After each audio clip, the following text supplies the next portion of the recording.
One, and they must be won and used for the progress of all people. We'll continue our quest in space.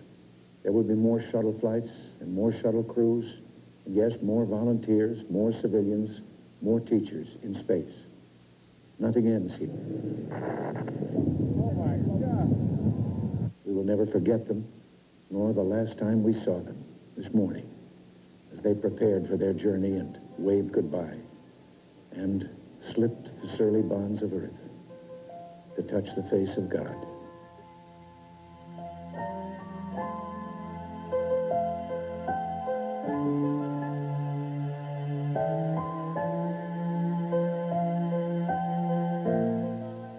It happened when President Kennedy was shot, when Martin Luther King Jr. was shot, and when the hostages were freed from Iran. Dave Moore helped report all of those events from his 10 p.m. anchor desk, and he rejoins us tonight with his thoughts on this national tragedy. I'm glad to be with you guys again. Very it's nice fun to have sitting you. up here, but not under these circumstances, of course. So many of us in this business, which more often than not, as you know, is the business of dread and disaster, like to think that our long-standing professionalism makes us impervious to catastrophe. How short our memories. How painfully short was defined for us today when we walked into our work atmosphere, our professional work atmosphere, to one that was sadly reminiscent of that day over 23 years ago to learn that our president had been shot to death in Texas. And television had allowed the entire country, and has done so appropriately and accurately put it, allowed the entire community of the country to be numbed together. Then as now, the immediate ambiance was not one of grief. The shock was still too fresh for that, but it was one of a kind of a contained activity. People going about their work distractedly. No little pockets of people joking or laughing. No hollering across the room. No dashing across the room, videotape in hand to make a deadline.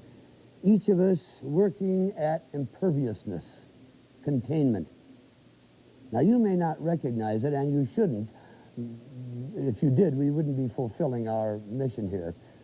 But just as you do, as we read you the news each night, we do empathize with the meat packers and their employers in Austin.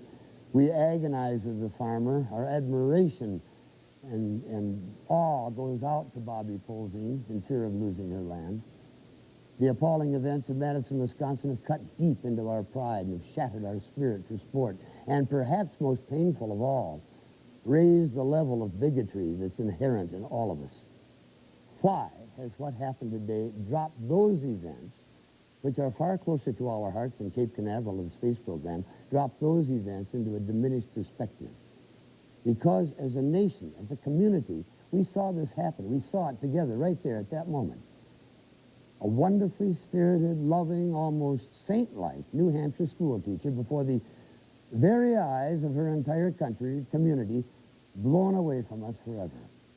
All in the name of progress. Why that monster exploded, what went wrong, who cares for now? Each of us, including the professional couriers of disaster and doom, is thinking, why? Why in God's name are we doing this? Is this progress? That's what we're thinking now. But in time, as time has a way of doing, we'll recover our sensibilities and recognize, yes, that's progress. And there are some, as so many others have before them, who die for it. And once again, as the years intervene, we'll find ourselves impervious to catastrophe. Thank you, and good night.